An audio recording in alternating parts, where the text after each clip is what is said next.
bradage foncier à Pikine Nord dans le quartier Ndiassantir. La municipalité dément et apporte une réplique. Elle approuve que la question de cet espace était évoquée en conseil municipal en mars 2022 et s'était voté avec l'appui du sous-préfet. Le projet qui est en train d'être construit dans ce site n'est rien d'autre que des issues de canalisation pour lutter contre les inondations.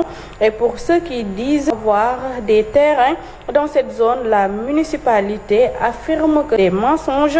Ibrahima Mandian, le chef du cabinet du maire de Pikine Nord, au micro de la RDV.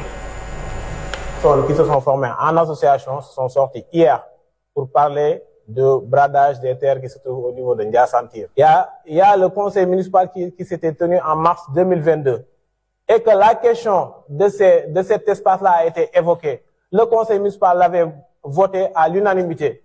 Le sous-préfet a approuvé la délibération de ce conseil municipal. 2014-2019, notre mandat, on avait la possibilité de voir comment est-ce qu'on va gérer ces terres-là et que le conseil municipal avait délibéré pour le donner à une entreprise qui s'appelle Kherus. C'est pour divers projets. Il doit y avoir là-bas la maison de la jeunesse et de la citoyenneté.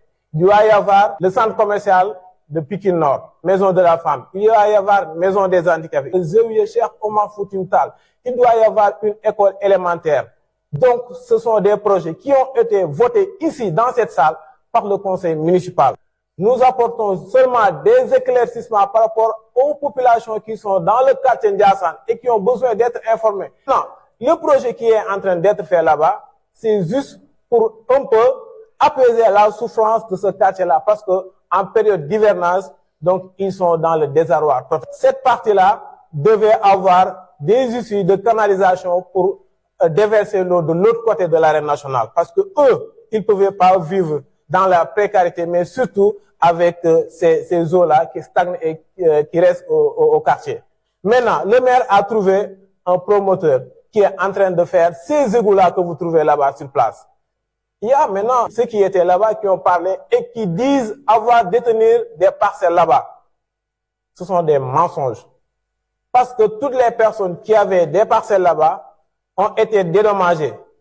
Qui peut aller au niveau de la sous-préfecture, voir la liste de toutes les personnes qui ont été dédommagées?